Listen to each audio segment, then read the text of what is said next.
Economic activists are bringing their message to the checkout counter and urging Black Americans to reconsider where they spend their money today. Courtney Reagan joins us now with more on what we call Blackout Day right now. What exactly is it, Courtney?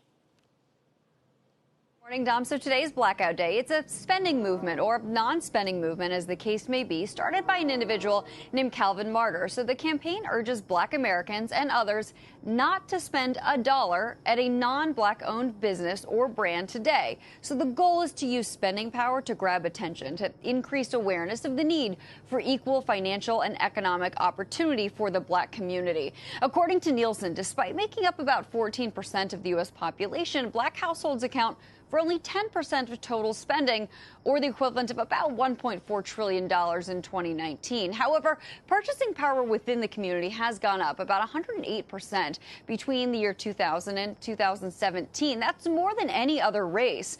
Black consumer spending is expected to grow to about $1.8 trillion by the year 2024. So while making up just 14% of the population, Black consumers do outspend other groups in certain categories, particularly in personal care and beauty, buying 86% of ethnic hair and beauty aids, more than 22% of women's fragrances, and 20% of men's toiletries, for example. Makeup seller Sephora is in fact closing its U.S. stores today between 10 a.m. and 12 p.m. local time to discuss racial profiling and internal retail bias, a study that the company itself commissioned. So Sephora corporate employees will also do conscious leadership training today, focusing on unconscious bias, inclusive behaviors, and overcoming cultural appropriation and roadblocks. And Kearney consultant Greg Portell said, quote, "The message of Blackout Day is simple, making it easy for a broad base of consumers to participate." He thinks of this movement akin to, quote, Small Business Saturday. It provides a model for what the impact could be, as consumers have shown to be willing to focus their shopping, and the boost to Black-owned businesses, he said, should be meaningful. Dom? All right, so Courtney, as we talk a little bit about the movement overall, is there a sense of what the real impact could be? I mean, this is the first time I've heard of it.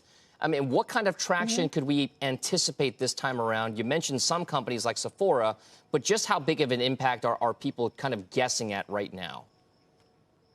Yeah, I think like a lot of these things, Dom, it does take maybe a year or two of sort of this groundswell movement to get under the feet of everyone's understanding for an impact of a day like this. And so that's why some of these retail consultants like Greg Portell at Kearney are pointing us to a Small Business Saturday. I think we all are pretty familiar with what Black Friday was, and it took some time for Small Business Saturday, the idea of shopping at small businesses on that Saturday of Thanksgiving weekend, to really take off. And so this year it may not be potentially as big as it could be in years that come, as people have a growing awareness of it, as companies are able to react and sort of be thoughtful with their messaging, their programming, both for their internal employees as well as the external focus for consumers. All right.